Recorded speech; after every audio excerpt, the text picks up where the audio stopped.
And I welcome Anna Fall and Philippe Fossati. And I think Philippe is going to present himself because he's going to say his background. So, thank you, Julie. Thank you for everyone to attend this meeting.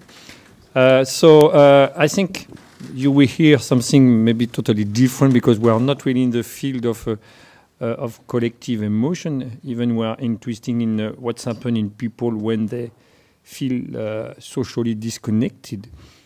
And I have also a background of clinician because I am an MD and I'm working mainly with depressed patients. So we will discuss today about the relationship between interpersonal rejection, social exclusion, and depression. And I will present. We will make a duo with Anna, which is a one-year PhD student, and she will present you in the second part of the talk. After I will present some general background and some preliminary results. She will discuss about a new model we are working on, specifically using rodent models.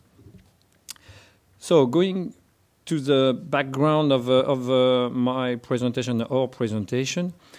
So I think for all the audience for all the public of this meeting, you know that the need to belong, the need to connect people is really a fundamental need, and we can also say a fundamental human motivation. So some people are saying sometimes like that social relationships are like addiction, and we, as maybe coming from a background from clinician, we were interested in studying what's happened when this kind of connection, the fact that people are trying to build together, to have some relationship, what's happened where we stress this relationship, for instance, by interpersonal rejection. So there are many circumstances and many situations when you can feel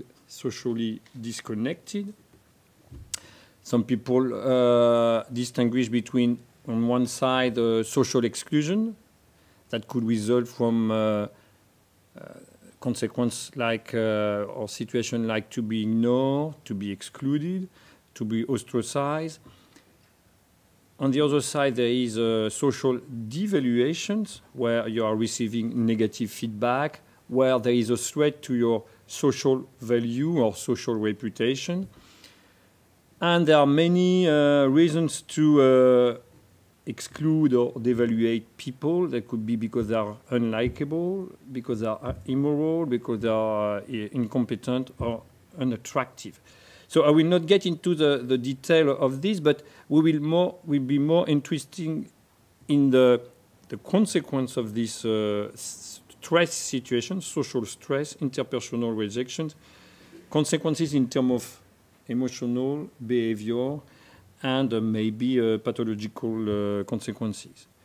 So the first classical emotional consequences of interpersonal rejection is what people are saying. It hurts me. People are sometimes say hurt feeling or social pain. I think that was something interesting in terms of concept, because using the language, it drives a very interesting hypothesis to say that maybe the fact that we say I feel like a pain because you were saying that, because you were not inviting me to this meeting, or to maybe that means that at the brain level it's like the physical pain. And maybe you are aware of all these studies that came from one paradigm using an experimental situation of social exclusion, which is a cyberball task, and you will see we will discuss a lot about this paradigm. So just to remind you the paradigm, so you've got one subject, which is the subject of the experiment, And there are two supposed partners, but in fact they are virtual partners. And it works like it was a real partner. And it's a ball game, and you just have to throw the ball to the other partners. So there are two different conditions. The first condition where you are included to the task, and in this case you will receive 1/3 of the throw of the ball. And there, after many throws, you've got a second type of condition, which is the exclusion condition, where you will not receive the ball from the other partners. And after, you can assess the different emotional, behavioral, and also brain consequences. And according to this idea of a social pain, there was this famous paper of Naomi Eisenberger, showing that if it hurts to be socially excluded, so that means we should see activation of the brain regions related to physical pain. So this is a kind of, we could say, and this was, there was a background according to the evolution saying that it's a kind of, you have some brain regions that are involved in one function, but according to the evolution, they change and you use this old brain system to make a new function. So what is this hypothesis true? And in this paper that was true. And you can see that there was two kind of regions, and we will make some discussion about this region. One region was the dorsal anterior cingulate, the dorsal part of the anterior cingulate, and the other region was the ventrolateral prefrontal cortex near the anterior insula. Among these regions, there are two. They are totally differently related to the social distress perceived by the subject, because as you can see here, there is a positive relationship, so showing that the more the activity in this region, the more the subject feel distressed during the task.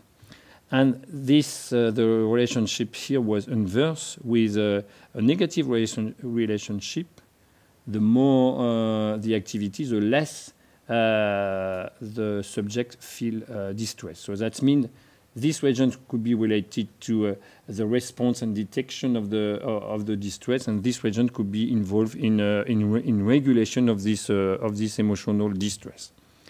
So, at this stage, it seems that the hypothesis is the true one, but as we said usually in this field of brain imaging, it's a kind of inference inverse. That means that because you've got the regions that are activated usually in physical pain, and you can see on this slide that you've got almost the same regions when here you induce physical pain to a subject. You can see that you've got always this dorsal cingulate which is activated with, again, the more the activity, the more the unpleasantness rating of the subject. But I was saying that it was an inverse inference, so that means that doesn't mean because you've got the same regions that the same process are engaged in the task.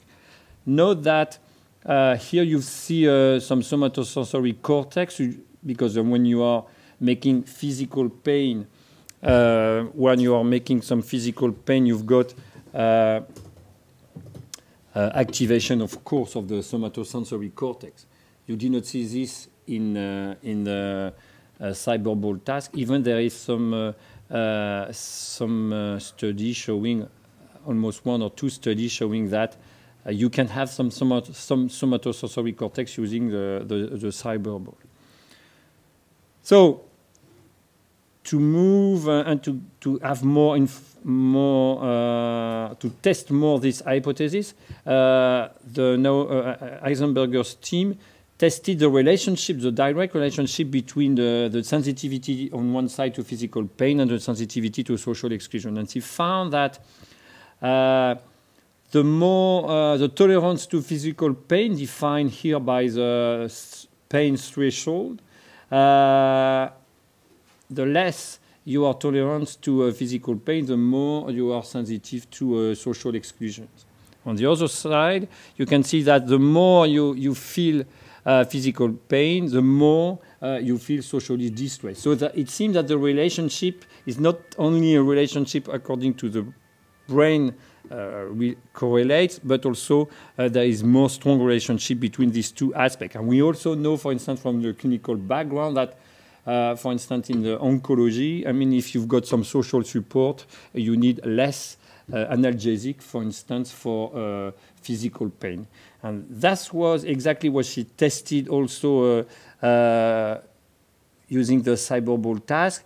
And she used drugs that decrease physical pain, and she found that the social distress was decreased using this kind of task. So it seemed that there is a strong relationship between, on one side, social pain, on the other side, physical pain. And we can say also, for instance, at the clinical level, that sometimes in some patients that have real psychic pain, we can use some opioids, analgesic, to relieve their symptoms rather than antidepressant. I mean, within the field, there is a strong discussion about, is it really a pain? We had some argument now about that. But there is also a strong discussion about, is it really the dorsal anterior cingulate or the ventral anterior cingulate that is activated by this Cyberball task. So we did with Jean-Yves Roger, which is a postdoc at our research team, we did a meta-analysis of brain imaging study using social exclusion tasks like Cyberball and other tasks. And we found that finally there was activity in both parts of the cingulate, but mainly activity in the ventral part of the cingulate, and specifically the subgenual cingulate, and not the dorsal part. And we can also show in this meta-analysis that, I mean, the longer the duration of social exclusion, the more activity moved to ventral to dorsal, suggesting that at early phase of exclusion, this is really something that hurts the people. But the more the task is lasting, probably it's become more a kind of detection of or monitoring of cognitive conflicts. People are in the machine, in fMRI machine, saying, oh, maybe there is a kind of problem on the task, maybe they forget me, but they are not feeling exactly what's happened at the beginning of the task. Beyond this aspect, we will see why it is important to discuss about this distinction between dorsal and ventral, because we will see that these regions, and Anna will discuss this, this region is a main region in the physiopathology of depression. And the other part of the circuit was the ventrolateral part and the anterior insula. I think both regions are very close. And this part, again, was related to more the regulation part of the emotion, and the subgenual cingulate was related to the response to this task. So saying that, that's important because it suggested that maybe the subgenual cingulate could be involved in some social processing, which was not known, I think, before the use of this kind of task, because we know that the subgenual cingulate is frequently activated in emotion studies, but were not related mainly to social cognitions. And for instance, there is some paper I'm not really familiar, but maybe you are more with this kind of context of concept of antitativity. I don't know if you know that, which is defined in this paper, but that was an interesting paper, which is defined as a degree to which individual perceives their group as a coherent group and distant group. And here they used the family in group, and they found that the more affiliative feeling of a subject was related to activation of this subgenual part of the cingulate, and this was related to the degree of antitativity assessed by a questionnaire. So, suggesting that these kind of regions can code for the degree of social acceptance, the degree of inclusion of the subject in an in-group or in his family or a specific group. So we have seen that there is a hurt feeling, but there is also emotion induced by interpersonal rejection, like jealousy, guilt, shame, embarrassment, social anxiety, sadness, which is important for depression, anger, according to the different situation of social rejection. And you can also observe some cognitive effect of this stress situation, like it can impair decision making, you can become more impulsive, it can impair attention, it will induce some attentional bias. For instance, you will probably process after social exclusion differently the social signal and maybe try to monitor in your environment the possibility to reconnect to the group. So you will pay more attention, for instance, to positive social signals. There is also some studies showing there is a change in the way you are perceiving other people and using theory of mind processes. And of course, there are some behavioral consequences of this. You can it can increase pro-social behavior. For instance, after social exclusion, when you are engaged in interaction, you have a tendency to increase the imitation of the people during interaction, to increase in affiliation. But it can have also a negative aspect on the behavior, depending on the importance of maintaining the relationship with the individual or the group. And in some case, you can have some antisocial, aggressive, or avoidant behavior. It can also depend on the chronic or acute experience of rejections. There was a study using experience sampling method. You know, when you use this kind of software and app on your smartphone, saying that we can be exposed to more than 5 or 10 events of interpersonal rejection, not at a high level, but or social devaluation across one day. So it is really a frequent experience that in some theoretical proposition could be related to the fluctuation of the self-esteem. We have also shown, this is a paper now submitted to publication, we have also studied the impact of social devaluation using a different task here, not the famous cyberball, but using a different task, mainly negative feedback. So we were asking people to write some essay about essay about themes that they feel important for us. And we said we're going to send your essay to some judge, and they will define your personality. And after people were doing something different, and after we said we are going to read your feedback from the judge, and we will going to assess your brain activation during the negative feedback. The feedback, and sorry, no, we do not say negative feedback to the people, but there were negative feedback or neutral feedback. And during the task, they were asking to read the feedback, think about the feedback, and indicate the emotions they feel, mainly anger, sadness. Some people feel shame. And we ask them, that was the originality. We did this study with the University of Leuven.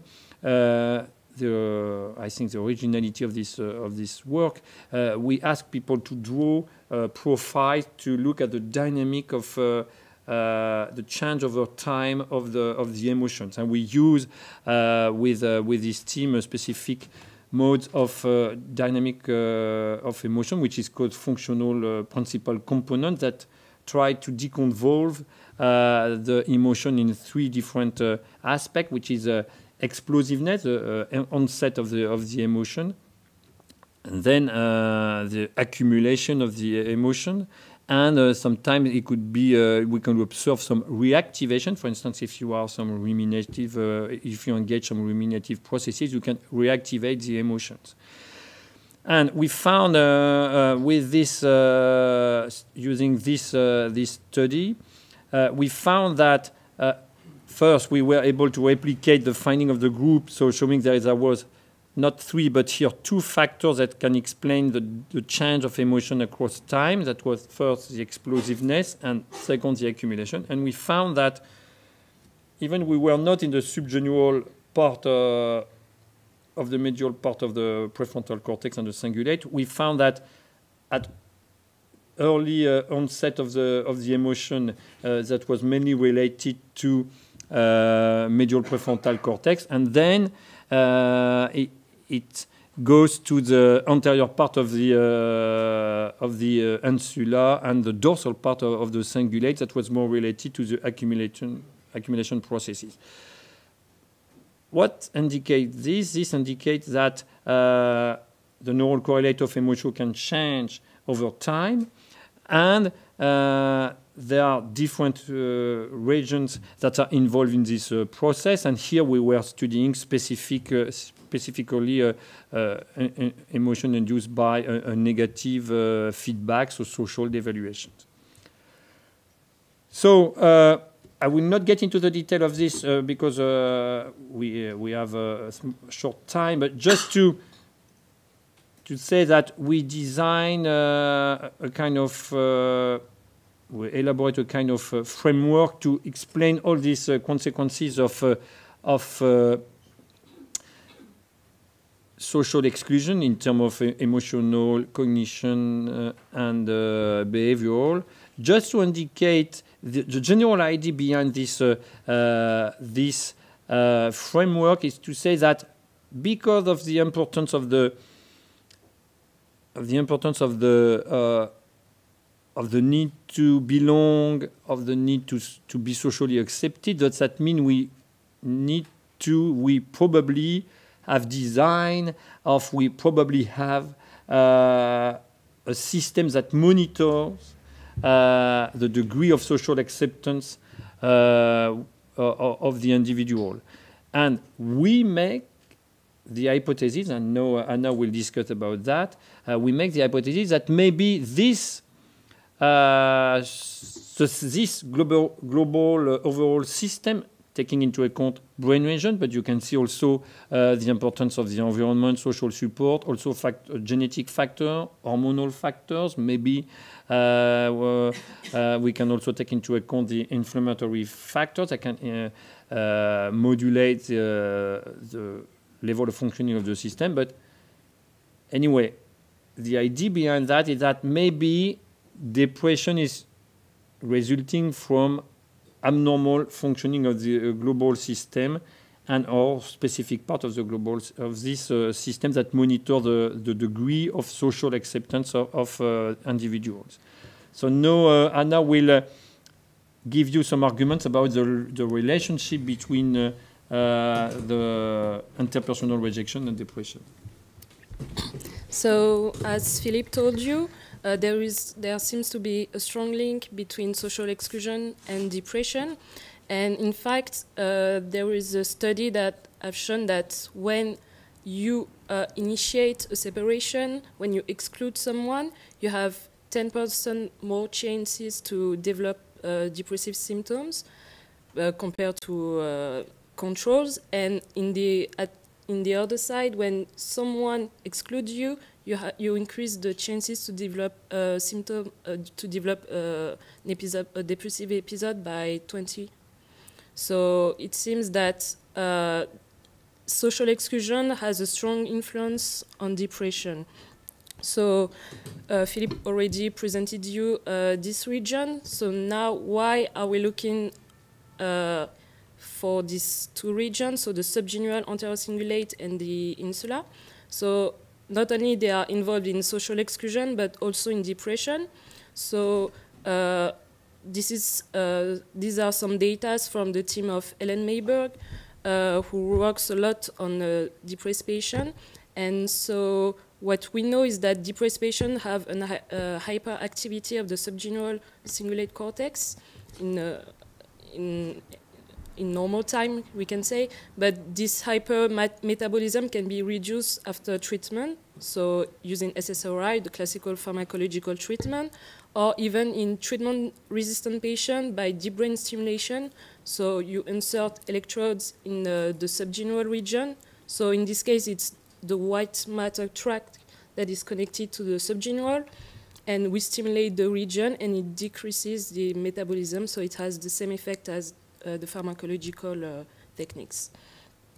And for the insula, so especially the right anterior insula, it's also a paper by the team of Ellen Mayberg. So here what you see, what they found is that the basal metabolism level can not predict, but can explain how patient will respond to different treatment. So if they have a high metabolism in the insula, they will have a better response to pharmacological treatment, whereas if they have a low basal metabolism, they will have a better response to cognitive behavioral therapy. So these two regions are important in the physiopathology of depression and also social exclusion. So here, what I'm going to show you, I don't know if there will be enough sound, but it's a video from one of her patients that was, she's in the operating room and being implanted, she was implanted by the deep brain stimulation electrodes.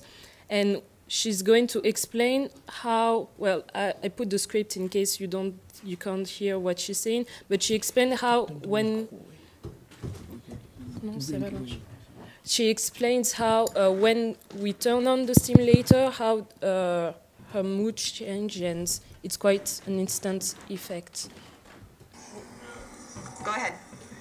When you're depressed, the focus is inward. Can you hear it? So if somebody told you, well, you're not the only one that feels like that, you don't care. You know, I don't care what the other person feels like. I'm interested in how I feel. And what changed with the stimulator? I don't feel that inward look. It's lifted so that I would be not focusing on myself. So you see the patients explain that they have some interoceptive focus when they are depressed, and as soon as you turn on the stimulator in the subgenual region, this focus is lifted and they feel more, they are more willing to go see people and to interact with people. So it can explain how social exclusion is important in the physiopathology of depression. So other studies have shown, so this is a study that was conducted in adolescents, and they did the cyberball task that Philippe presented you earlier, and so under fMRI, and then there was a 1-year follow-up where the parents could fill a questionnaire to see how if their children were developing depressive symptoms. And what they have shown is that the higher the activity of the subgenual during the exclusion phase of the cyberball, the higher the chances, the higher the children, the more chances the children would have to develop depressive symptoms. So the level of activation of the subgenual is quite important. So taking all this information, we developed a model in which my work is based on. So the idea is that the subgenual cingulate plays the role of the detector of social signals. It will send the information to the anterior insula that would regulate the response by modulating the activity of two brain networks. So you have the central executive network that is involved in a high-level, high cognitive function, so tasks that are oriented toward the exterior, and the default mode network that is involved in interoceptive tasks, so in inward thoughts or even mind wandering. And the idea is that if we take off the detector of the social exclusion signals, you will have a decreased sensitivity to social exclusion signals since they will not be detected. And in the opposite, if we take off the regulator, there will be a higher sensitivity to social exclusion signals.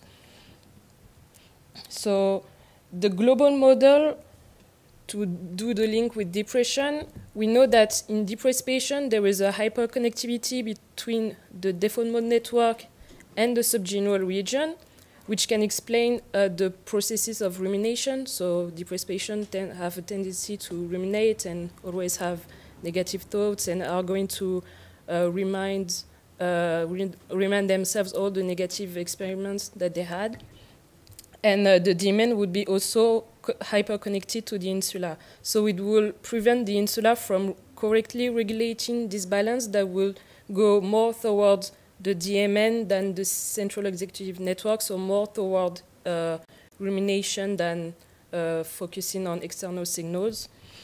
And the idea, as the video I've shown you, is that if you stimulate the subgenual, it will take off this hyperconnectivity with the DMN so that the insula will not be hyperconnected to the DMN and could correctly regulate the balance between the two, and subject could cope with social exclusion. So yeah, one point I haven't mentioned is that to test the hypothesis of if we take off the regulator or the detector of social exclusion signals, we are using a rodent model. So we are working with rats. And in the literature, there are a lot of social exclusion paradigms that are used in the context of social exclusion. So you have first the restraint stress paradigm, where in the inclusion condition, all the rats are in a restrained, and in the exclusion condition, the rat that is restrained is excluded because it can see the other rats move freely. And another paradigm, the classic resident intruder, where you put rats with an aggressive rat. So there is a physical contact for several days, and then after you put them in the same cage, but you put only a kind of wall where they have sensory contact, but not physical contact. But the issue with this paradigm is that they are physically stressful, which is not the case in our daily situation when we cope with social exclusion. And the exclusion doesn't really come from the peer, since it's the experimenter that puts away the animal. So we developed our own paradigm based on the cyberball task. So this is the apparatus I'm using. So we have two cyberball. So they are how can I say that? There are three operant conditioning chambers. So the classical organization of this chamber is that you have these two holes where the levers come out. Here you have the feeder where the food. These are the yellow stuff. It's just sucrose pellets that the rats will get. So in the feeder, and here we have two lateral doors where they can move through the corridors, and they can just circulate through the three chambers. So the experimental design. So when I get the rats, I handle them for a week so they can get used to me. Then they go through the learning phase, so the operant conditioning. Then we realize the test where each day would be a different condition. So first day would be inclusion, then exclusion, then we just play around with this, and it usually lasts for 6 days. Then they go through surgery, so a lesion of either the infralambric cortex or the insula. Then they redo the test, and then we do some histological check to see if we did correctly the lesion and if the effect we see is really can be explained by the lesion. And so to do the parallel with the human cyberball, so in the inclusion phase, the rats will receive 1/3 of the reward, just like in the human condition, they will receive 1/3 of the ball. And in the exclusion phase, we will reduce the amount of reward they will receive. So this is the first phase of the training. So you've got your rat in the apparatus, and he has to learn several things. So first of all, when the light is on in one of the cage, it means that the levers are out, and he can just go and choose to press in one of the levers. So let's say he chooses to press the left one. So as soon as it presses the lever, there will be a sound that would be specific to this cage.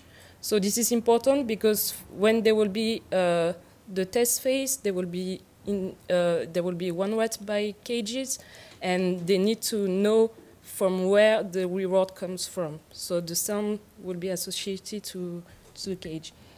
And so they also have to learn that when they press the left lever, the reward will be to the cage that is on the left. And at the opposite, if they press this lever, the reward will go on the cage that is to the right. And they have a limited amount of time to get the reward. So after they learn that, we put them through an inclusion phase, because in order to be excluded, you have first to be included in a group. So what we did is we put a rat in an isolated cage, and you have a free rat that can move freely through 2 cages, and he has 2 choices, basically. So if he correctly learned the task, he can just press these 2 levers and keep the reward for himself, or he can share the reward with the other rat. And what we found is really interesting, because rats share significantly more rewards with the isolated rats compared to themselves. So they give more. So this is really good because they have a prosocial behavior, and the presence of this prosocial behavior can allow us to put them in a social exclusion situation. So for the social exclusion situation, so the cyberball test, there will be the inclusion, of course, and the exclusion. So it's the same task. So one rat pressed the lever, and it will send the reward to the opposite cage. So we monitor we have several measurements. So first we look at the motor activity. So there are laser beams in the cage, and every 10 milliseconds I get the events that occur in the cage. So we have one lever at the left, one beam at the left lever, right lever, and a beam at the front and the back. And the idea also is that if the cage is a social environment, if they are socially involved in the task, they will spend more time in the front, since it's the place where they press the lever and they get the reward. And at the opposite, if they are less engaged in the task, they will be more at the back of the cage. So I'm going to present you some preliminary results from the front and back beams. So, well, don't be scared about the slide, but so it's result from 12 rats. So here, this box is the inclusion phase, and here the exclusion. And you have the difference between the front lever and the back front beam, and the back beam.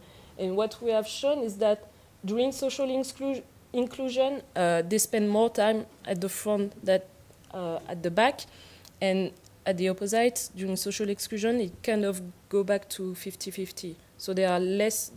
It's the same. They are mobile at the same. Well, there is the same amount of beam cutoff, but they just spend more time at the back compared to the inclusion phase. So after, so this is another group of rats. These results are really preliminary because I only have 4 rats here, and I found some interesting results that are not really the same that I've shown you before, but still in the same ID. So before the lesion, in white you have the front laser beams, and in black the back laser beams. So in this case, before the lesion, I didn't find any difference between these two. So this seems to spend the same amount of time at the front and the back, but it's only on 4 rats, so it's not really, I need to replicate the results. And after the lesion of the, so the infralabic is the subgenual, so the detector of social exclusion signals, they seem to spend more time at the back of the cage. And I checked for the amount of reward they received, because maybe they received less reward than before the lesion, and that could explain why they were less engaged, but they received the same amount. So in this case, in white it's before the lesion, and in black after the lesion. So it seems that rats are equally mobile, but just less engaged in the task, which is maybe a little bit weird, but we also check for the effect on depressive-like behavior. So we use the forced swim test, which is the classical test that is used to screen for antidepressant. So you have first a pre-test where we put the rats, it's just plexiglass cylinders with water. So we check for the temperature so it doesn't get too cold. And first we put them for 15 minutes so we can get rid of the novelty effect of the situation. And then 24 hours later we put them in the same condition, but only for 5 minutes, and we record the behavior in the cylinder. And we look for 3 different behaviors. So you have the immobility, which is the main important behavior, because the higher the immobility time, the higher the depressive-like behavior, because it's just resignation. You can also look for swimming and climbing, so they just try to escape from the situation. And so we perform the forced swim test after each day of the cyberball test. And what I found, so here again, preliminary results. So in the light gray, you have the result before the surgery, in black after the surgery, and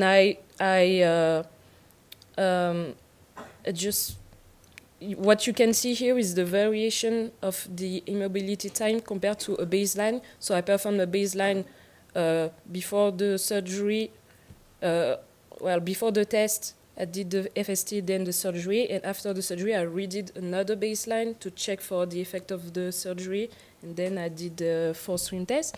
So what we can see is a tendency for the rats to have a higher immobility time after social exclusion compared to social inclusion.